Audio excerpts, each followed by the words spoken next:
Welcome to Historic Herstories, Women in Medicine with the Katies. This podcast is to document the stories of women trailblazers in medicine in the state of Iowa. We will highlight seasoned women in medicine to create a brief oral history of their works and lives. We want to learn from their experiences, hear them share their vast knowledge, and gain insight into the challenges they faced. Our goal is to lift up those who've gone ahead of us and thank them for their incredible service and dedication in our wonderful field. Hey, Katie. Hi, Katie. It's nice to see you. Yeah, it is always so nice to see you. We are welcoming an amazing guest today, Dr. Upinder Singh. Here she is. And Dr. Singh, I wanted to ask, how would you like me to refer to you today during our interview? Upi is great. Okay, all right. Upi attended the Ohio State University, although I noticed in your CV you left out the all capital I know. the, okay, for undergrad and medical school degrees, and then moved to the University of Virginia for internal medicine residency and infectious disease fellowship. Following fellowship, you completed a 3-year fellowship in microbiology and immunology at Stanford University, was promoted to full professor at Stanford University, and took many leadership roles, including fellowship co-director for the infectious disease fellowship, division chair for infectious disease division, and associate chair for faculty development. She remained active in clinical practice and research while accomplishing all these feats. Research experience is impressive, amazing. And I must say, as a clinician practicing during COVID-19, I wanted to thank you for all of your publications and information related to that. Your CV has 145 publications, not even including book chapters, invited presentations, and many other things. And many are in the area of entamoeba histolytica, which I had to Google to make sure I was saying correct because there are lots of vowels in there. We've been practicing. We have been practicing, and I may have still said it wrong, so please correct me. But also with COVID, so 57 related to COVID-19. You've been an active mentor, especially to physician scientists. And after 26 years in California, it appears that you tired of the awful weather there and moved to the University of Iowa.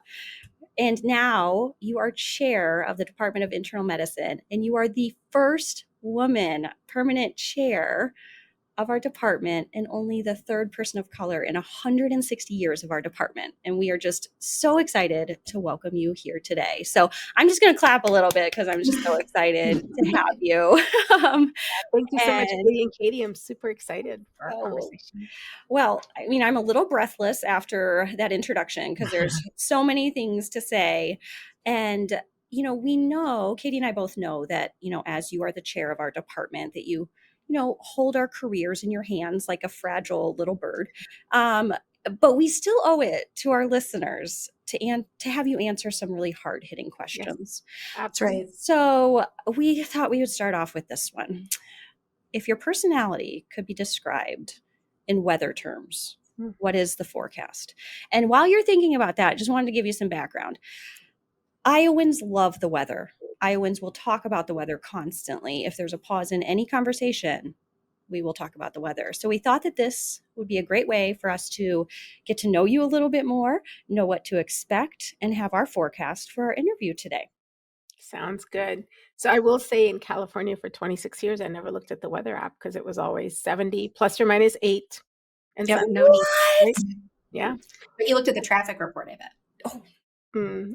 A little bit. But here, I look at the weather app multiple times a day and I learned the feels like.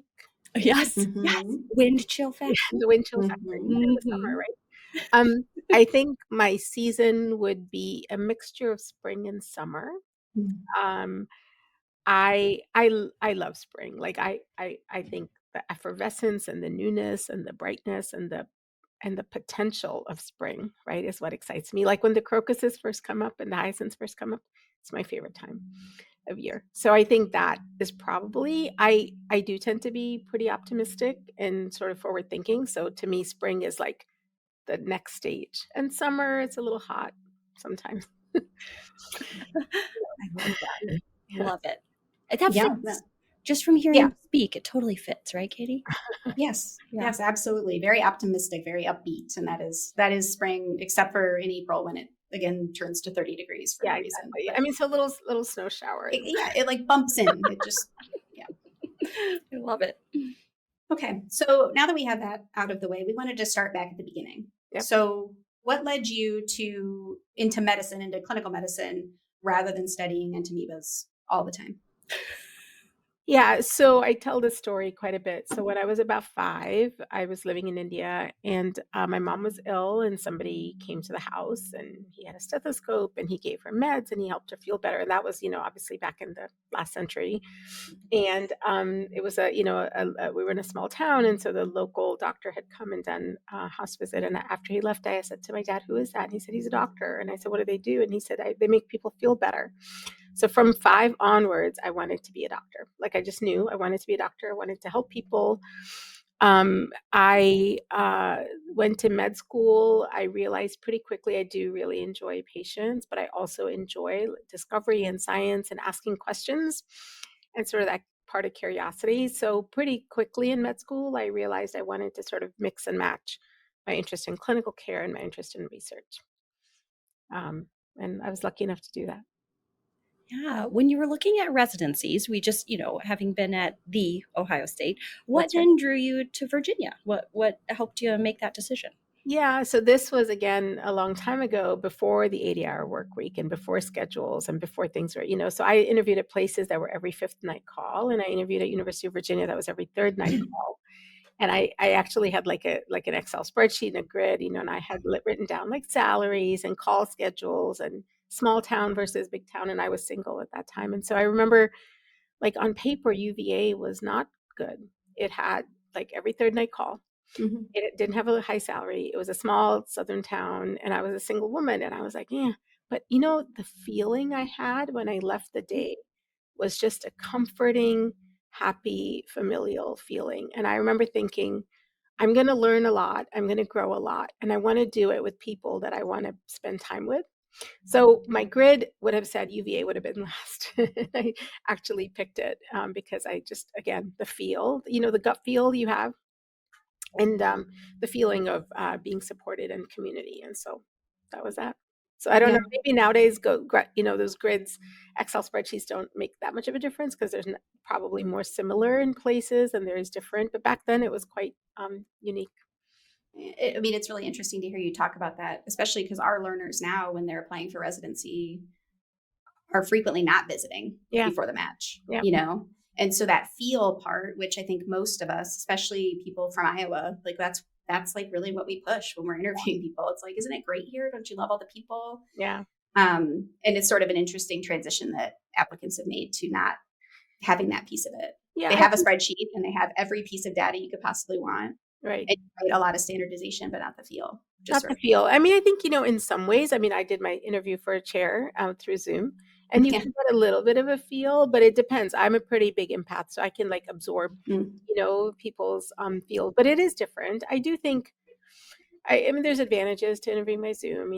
It's not as expensive, and people can sort of explore more options. But I love it when we have our second visit days. Yes. And I I think think that's a good mix. Yeah, it's a good mix, and I think I trust my gut a lot. And even back then, I trusted my gut. And I do think it helps, and you have to feel comfortable walking in the hallways. Mm-hmm. Absolutely. I think it's funny because, most medical students, they still have that spreadsheet, right? And I swear the most hated advice is trust your gut. But it always comes back to that. Yeah. But I have a huge spreadsheet. Yes, exactly. Yeah, but my spreadsheet said I should have gone to Vanderbilt and not, because it was every 5th night call, and it was in a bigger city, and it was a better salary and all those sorts of things. And then I picked UVA. So on any of those like call days when you just been on call 3 days ago, did you think, what about Vanderbilt? Like maybe Nashville? I was on call 2 days ago, right? So every third night. That's true. I mean, as an intern, I didn't have a single elective. So I remember like month 10 thinking, OMG. But I learned a lot. I learned a lot. And then you really transitioned to more of a research part of your career after that. Katie and I are not going to impress anybody with our research chops, like at all. But we did find out just today that they make these tiny MRI machines for mice. They can slide them in, and we at the low price of like $700,000. So we might pivot. Yeah, that's right. Like if I could get involved in a grant that could have a tiny mouse MRI, that'd be great. How did you decide to move entirely across the country and focus on research then? What was drawing you there? Um, we're not supposed to talk about this, but I moved for personal reasons. I mean, you are supposed to talk I about think this. we can talk about that, I think Katie. we can. That's what we talk I about. know. There's no rules here.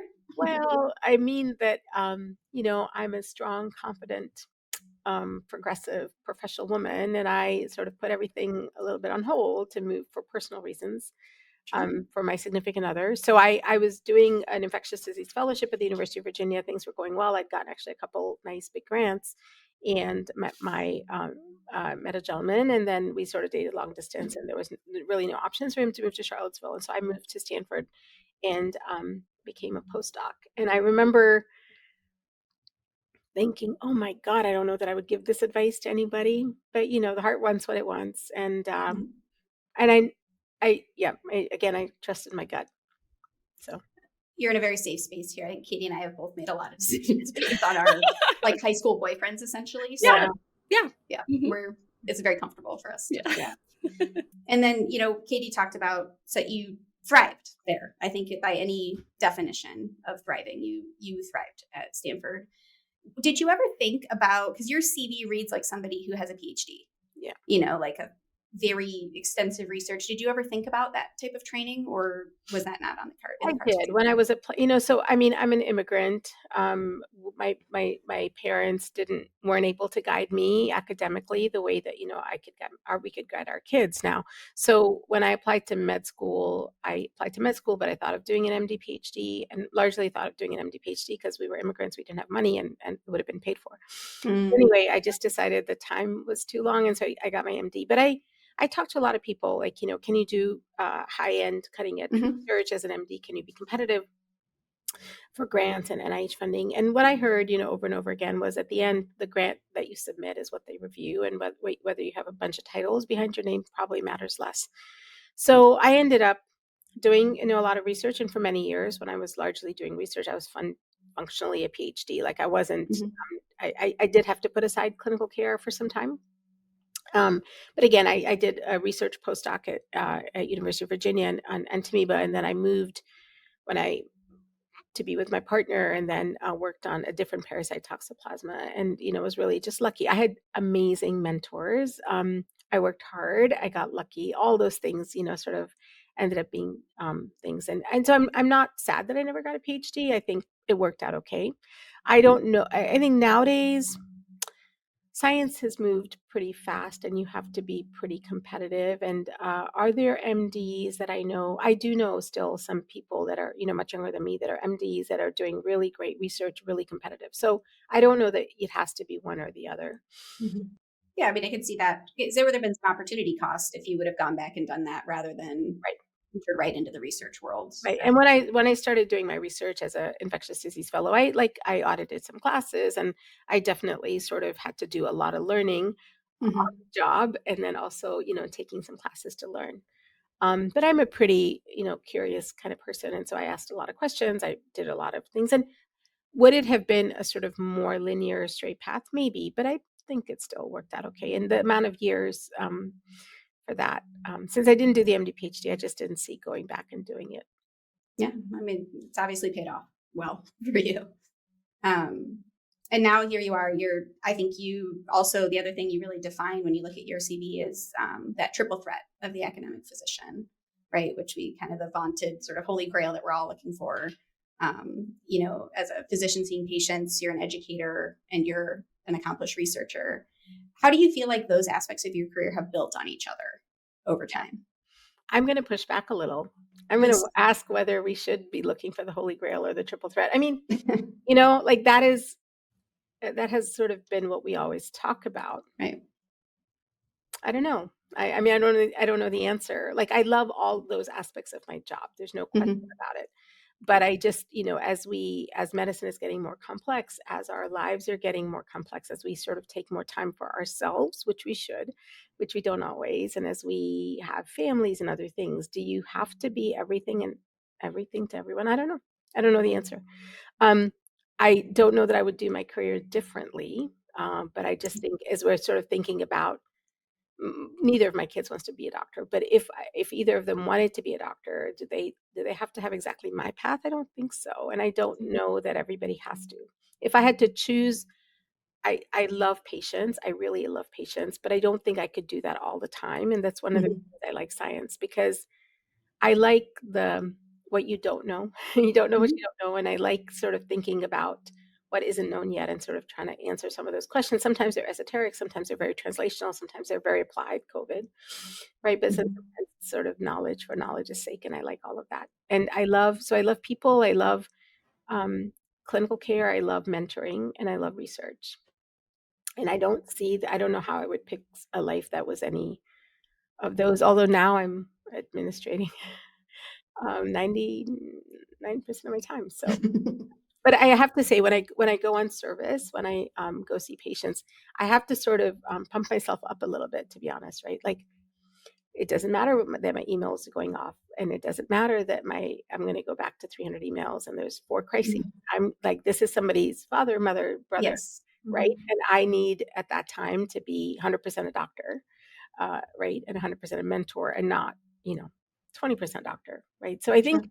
it's for somebody who does clinical care all the time, it's so intuitive. You do it, and I have to remind myself to put away my, mental brain of administrative and or research or other, and be a doctor, because that is still the reason I went to med school. That's still like, I want to help people.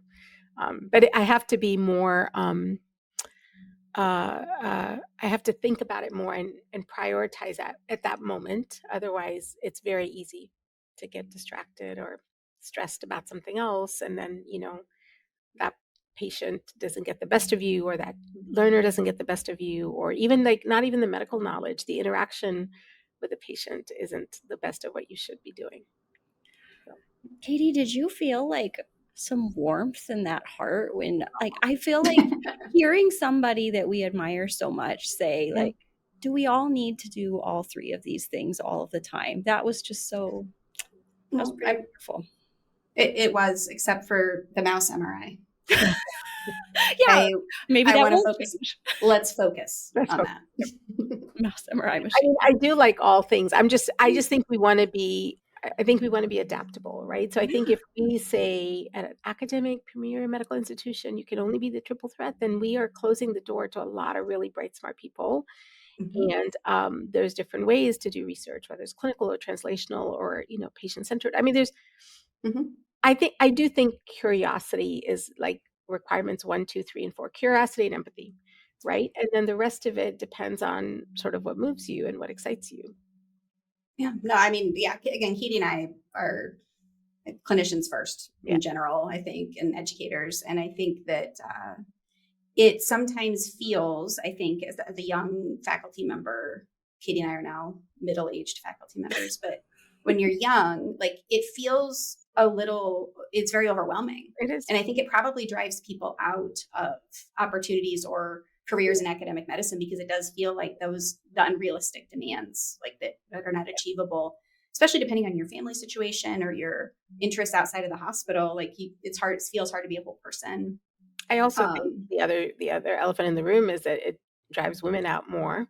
you Um, said it. You said it, and thank you for saying it. yeah, I Thank think it you. drives women out more, and I think it drives women out more as you go higher up in the Mhm. academic ranks, right? Like, Mhm. so how many full professors that are tenured are women, right? Or versus whatever, or how many leaders are women now? Like, I think men leaders, women. I mean, a leader is a leader, a good leader is a Right. good leader, and Yeah. the gender to me is not something that is a priority. But if people, if they're not leaning in, right, that book, if people sort of take themselves out of the game because we, in our sort of honoring certain roles and professions, right, sort of make it hard for people, and if they don't see that they themselves could do a third of what somebody does, a half of what somebody does, 3 quarters, then I think that's a loss for medicine. And I tell people all the time that, like, whether it's clinical care or teaching or administrative, like, or research, it's juggling. And there's days when I'm a better mom and a better spouse, and there's days when I'm a better doctor, and days when I'm a better person,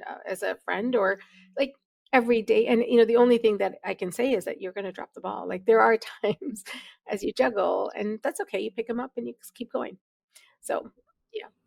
That's an amazing, I think, role model. And I know you mentioned like we have many great role models, whether they're, whatever gender they are. But I will say it's amazing to have role models, It is.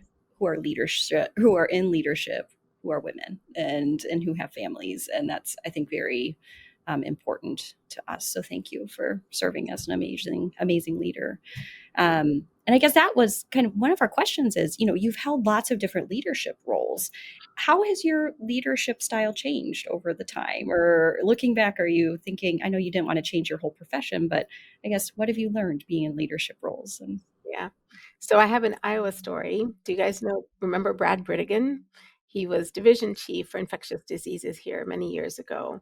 So yeah, he was division chief here, and then he went to be chair of medicine at University of Cincinnati, and I believe he's now dean in Nebraska. Oh, wow. But anyway, so I had interviewed here for an ID fellowship. I chose not, I didn't come here, but then like 10 years later, I get a phone call. I'm writing a grant and I'm typing, and I get a phone call, and it's like, "Hi, I'm looking for Upi Singh." Me. And he's like, "I'm Brad Britigan. Do you remember?" And I said, "Oh, yeah, I do." And he's like, "I'm chair of medicine at Cincinnati." He goes, "I'm looking for a division chief in infectious diseases." And I was like, "Oh, I can give you names of people." And there's like silence. And he's like, "This is a good place No. to talk to you." And I was like, "What? What?" And, I'd never considered it. I was like trying to get tenure. I was trying to like take care of the kids and do those. And so then that, ended up being that I, a year or so later, got an offer to be division chief at Stanford, took it. Again, didn't apply for it, was asked to do it, took it. And then many years later, my chair of medicine said to me, "You're ready to be chair." And I said, "Chair of what?" And he was like, "Chair of medicine." And I was like, "Oh, but I like being division chief." And he's like, "But you're ready if you want it to sort of think to the next step." So I guess I give those stories to say that my path has been, I have not like had everything mapped out. I have not sort of had a desire to step from place to place to place to move up. You can see like I was at Stanford for many years. And it's been a relatively organic.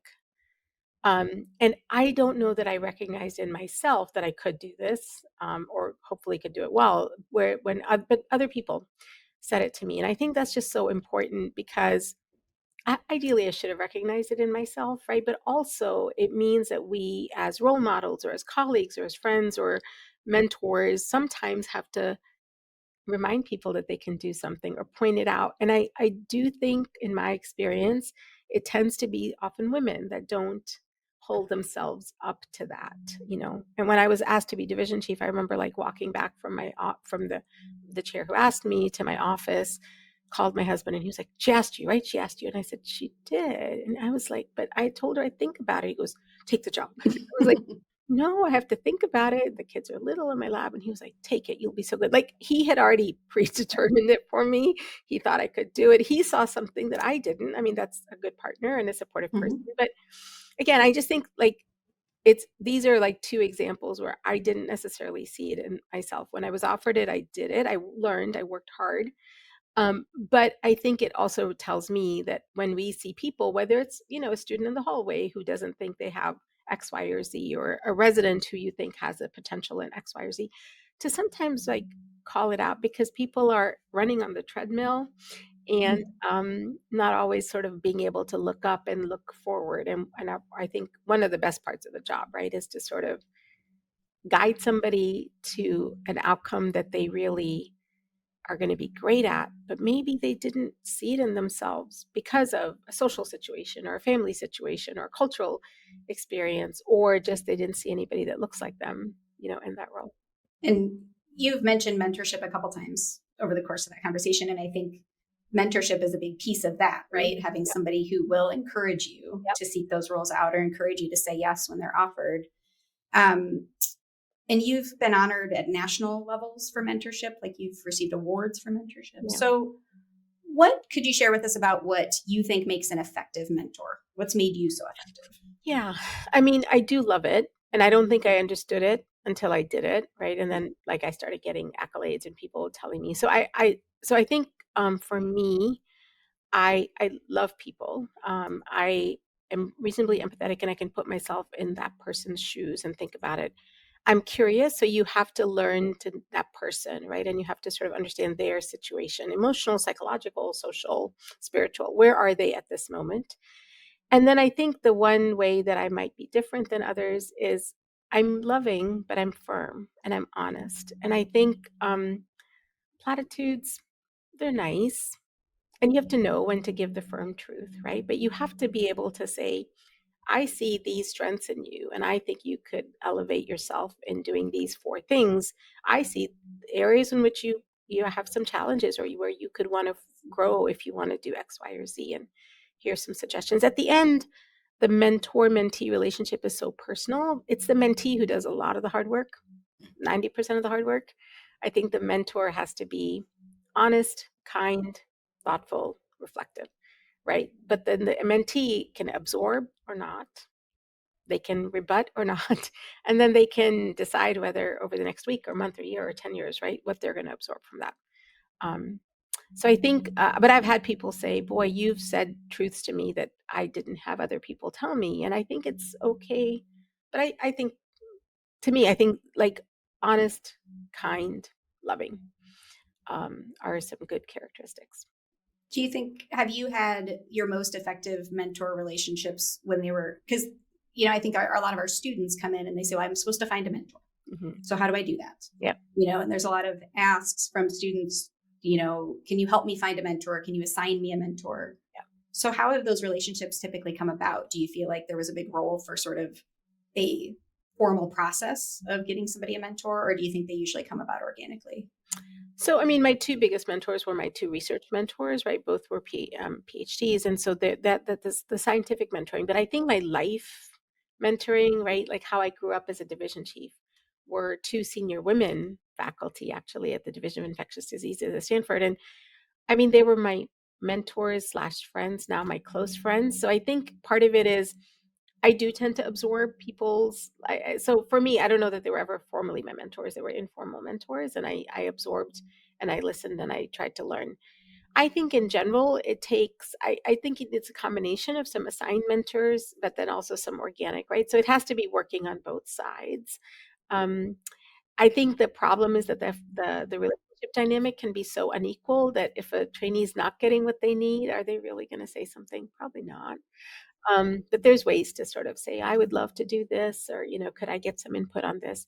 Um, I think so. Yeah, I think some, whether it's like a professional alignment that somebody wants to be a physician scientist and maybe have with me, sometimes a mentor who has been through your life stage or has been through the experiences you're going through can be a really good mentor. So I think it can take any and all. I tend to also learn from people who are diametrically opposite me. Like they're not necessarily my mentors, but then there are some people I've worked with where I'm like, wow, they have some characteristics that are so not me. Maybe I don't even care for those characteristics, but I'm going to learn some of the things that they are very effective at. And so, you watch, you learn, you meet informally for coffee. And I fully believe, like I had at Stanford, even though I was there for such a long time, I would have coffee meets with senior people in the health system or other as my career was morphing and sort of say like help me, chat with me. People love giving advice. People love giving advice. Everybody wants to be like the grand boobah, right? So if you say to somebody like, could I, I'd love to learn from X, Y, and Z, and could we meet for coffee once a quarter? I'd only take, half an hour of your time, but I would love to learn from you. Who's going to say no? Right? So I think people should be empowered to ask. Yeah, I love that. Something you mentioned about being a good mentor is, being able to tell the truth. Sometimes it's the hard truth. Mm. And something I've heard you mention about Iowa is the Iowa nice. And I love that you are calling us out on that. And I was just kind of curious, from California to Iowa, that seems to be a big cultural change. What else have you noticed, or can you expound on the Iowa niceness? Because Katie and I are very familiar with Iowa nice. Yeah. So actually, California people are pretty like it's not like New York nasty or abrasive, right? It's actually pretty casual and very relaxed and laid back. So like I said, when I mentioned Iowa nice, like I want nice like neighbors and friendly people in the hallway, and I do think you can be Iowa nice most of the time. But when you're trying to solve complex, difficult issues, it's very hard to me, Iowa nice is kind of the same as not engaging or not being Mm. authentic and not being honest. So you can sort of have a superficial thing and underneath it's a mess. So you haven't really solved anything. So yeah, I don't want to discourage people from being nice. I think we want friendly, nice, but I think to be able to say, and I think, again, I don't know if the culture is that you don't want to, people in the Midwest or in Iowa don't want to hurt people's feelings, don't want to raise a ruckus, but there's many ways to ask a question and to show curiosity or inquiry and say, I'm not sure that I understood this, but could you explain this to me? Or I say this all the time, I'm still new here, but I'm hearing this and I'm confused about X. So I do tend to soften it. But I also, somebody told me once, Ubi, you're fearless. And I said, I'm not fearless. And they said, oh no, you will say the emperor has no clothes. And most other people just sort of look around. And I guess I do say the emperor has no clothes if the emperor really has no clothes on. So, but you can say it kindly, you can say it gently, you can say it softly, you can say it directly or indirectly, but I think you have to say it. Otherwise, it's a dot the I, cross the T sort of career and conversation, and it's not going to address any of the complex issues, social. I mean, nothing in academic medicine is easy nowadays, right? There's complexities, whether it's cultural complexities, financial complexities, access complexities. The landscape is interesting, if nothing else, right? So, how do we handle those things? So, I would say I would encourage people to be kind but honest. So, the same sort of things, that I go back to, I think are good. And I will say one last thing. I am never offended by no, I personally am never offended if somebody completely disagrees with me or feels I've made a big mistake. I I may be a little hurt at that moment, but I don't have a chip on my shoulder about that. Okay, I made a mistake, or I'd like to hear Dr. X, why do you feel I did this? What was the issue? I'd like to hear it. I can go back, I can lick my wounds later, and I can sort of reflect on it and be like, yep, they were right. 40% of this or 90% of this, and I'm going to learn. So I think you do, if you want to encourage honest, open dialogue, you also then have to be willing to hear honest, open dialogue, accept honest, open dialogue, and not become defensive. And I think it's not like I'm not perfect at it. I make many times where I could have handled things differently, but I think we then have to accept that that's how we're going to manage. Yeah, and I think that as a personality trait or a skill set is required to get as far as you've gotten in leadership. Like if you couldn't take feedback or if you couldn't hear that your idea wasn't going to work Yep. and then fix it, then Right. you don't stay in those jobs and you don't move up. I don't know though, Katie. Sometimes people just stay. Well, I'm just, I suppose. I'm I calling suppose, it but out. it's just really hard. It's hard when if you are somebody that people can't come to with something or come to Right. give feedback. Yeah. Like, yeah, there's some people who just stay, but Yeah. I They're think not more effective. right, they're not effective, and more people will be like, "Get out of here," Yeah. or it. And in Iowa, you're never going to be like, "You're fired." You're going to be like, "Well, maybe you'd be better over here." Where Let me move you up. That's it.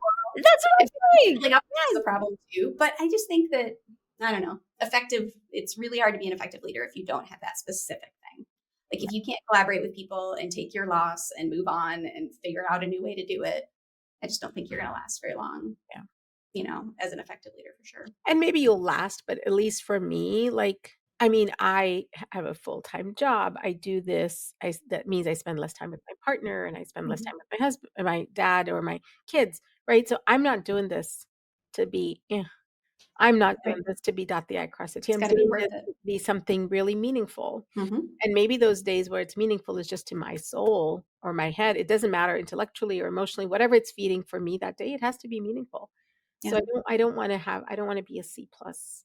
I'm pretty competitive. So for me, I'm my own judge, right? Who's going to judge me?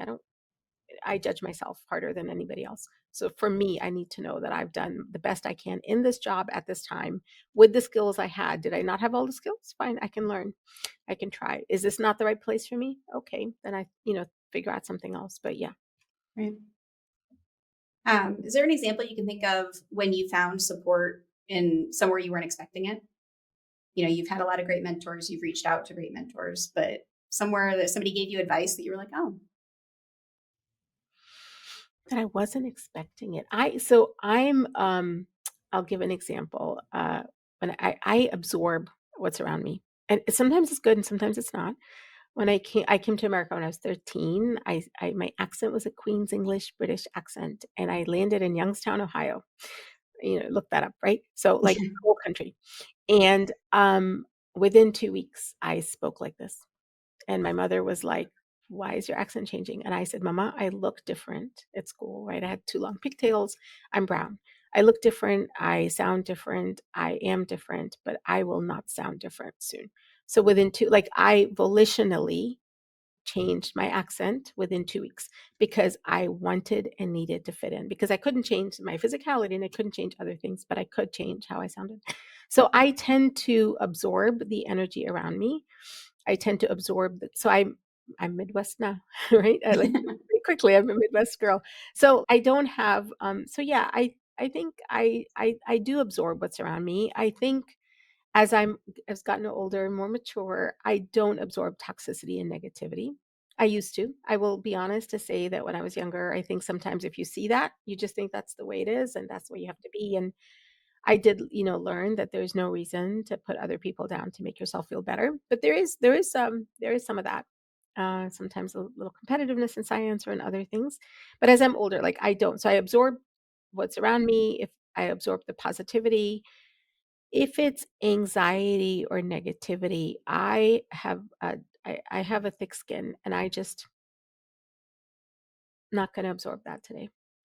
And so I think I don't know. I don't know if I answered your question, but as I've been reflecting, I think that's just who I am, for good or bad, right? And so when I was younger, sometimes not for the best, because I sort of became anxious or nervous. I was telling our CDA team the other day, I had a day of meetings, and I came back to my office, and I was telling them, I said, I had meetings today with a leader in the health system, in the place, who is very anxious, and I felt anxious the whole meeting. And then I had another meeting with somebody who's kind of angry, and I felt the whole time.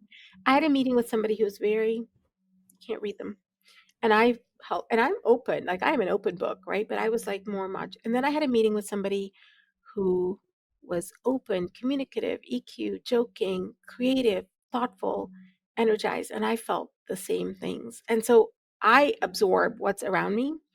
And so I told that to my team, because I said, even when we're having tough days or bad days or busy days or hectic days or stressful days, especially if we're in a leadership role, people absorb your energy. They walk out of that room with that. So it was just interesting, because in one day I had all those things. I'm the same human, right? Mm-hmm. But my reaction and in the person who was angry, I wasn't my most creative, thoughtful person, because I was, and in the person who was anxious, I wasn't my most creative, thoughtful person to come up with solutions, because I was so anxious. So it's kind of interesting. Anyway, I've been reflecting a lot on what it is that leaders do, because we influence, right? And so I do think how you communicate, and not every day is, basket of roses, right? But like how you in general communicate and what you put forward does come back. And I think hopefully pulls the best out of people. Absolutely. I had a key question I had to ask. As a Yeah. Midwesterner, have you had a Jello salad yet? Jello With the salad? marshmallows and the Yeah. Oh, there are many different iterations, Upi. yeah. I had one the other day with some, I think it was whipped cream, some nuts, a little Mm-hmm. bit of Watercress. Okay. watercress, I think that's what my mom called it. and then some Better of made. those orange from the can. What is the oranges from the can? Mandarin Oh, oranges. There mandarin you go. oranges. Oh, yeah, yeah. You That's can classic. dump It was fruits or yumlicious. vegetables in it. Yeah, It was yumlicious. It was yumlicious. yeah, Yeah. and it's called a salad. It's a salad. So just I wanted to liked it.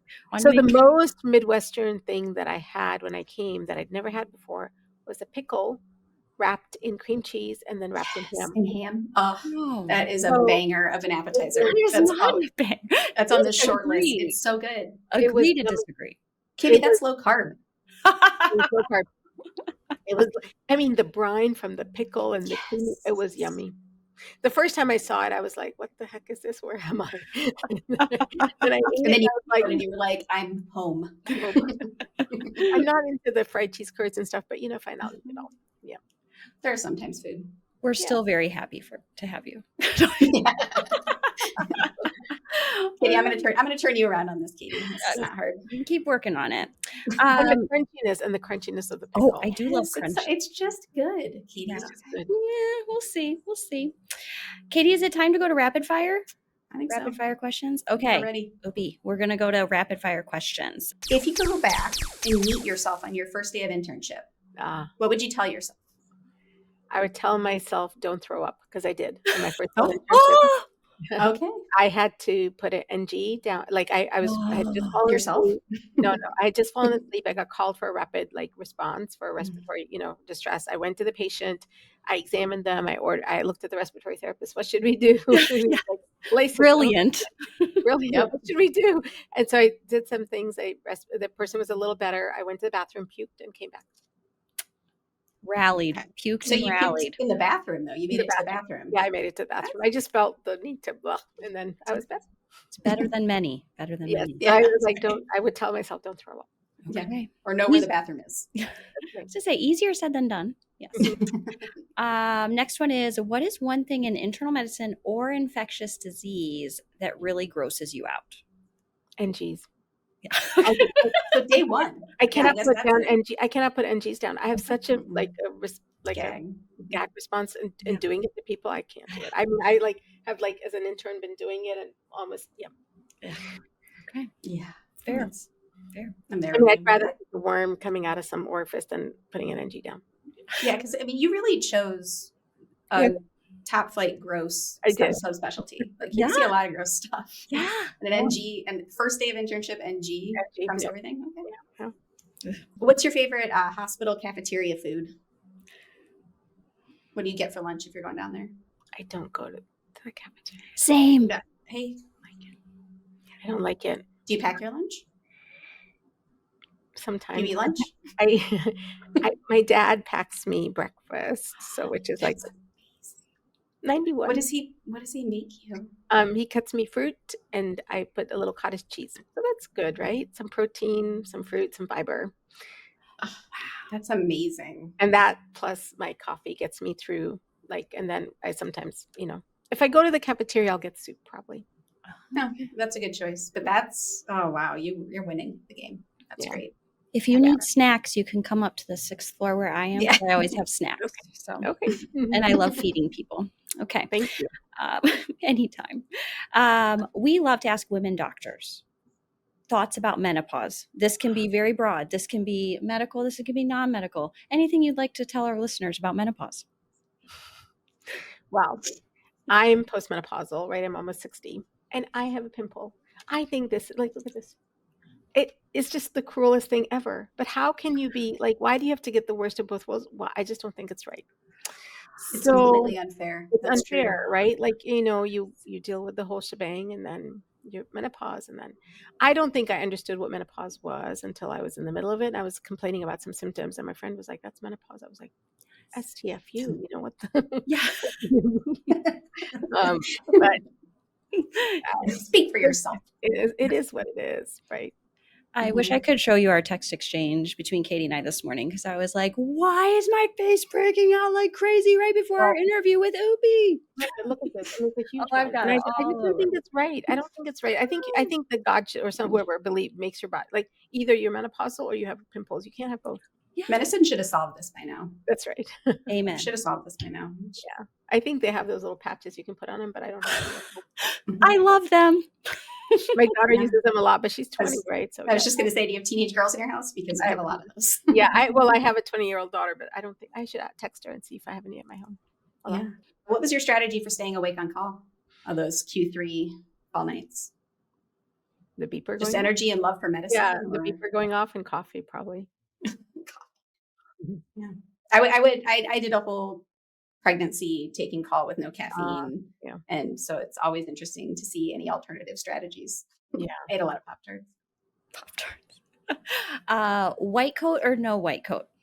I wear white coat when I'm in the hospital now, but I prefer no white coat. But I do think there's so as a woman, certainly, especially when I was much younger, you need it.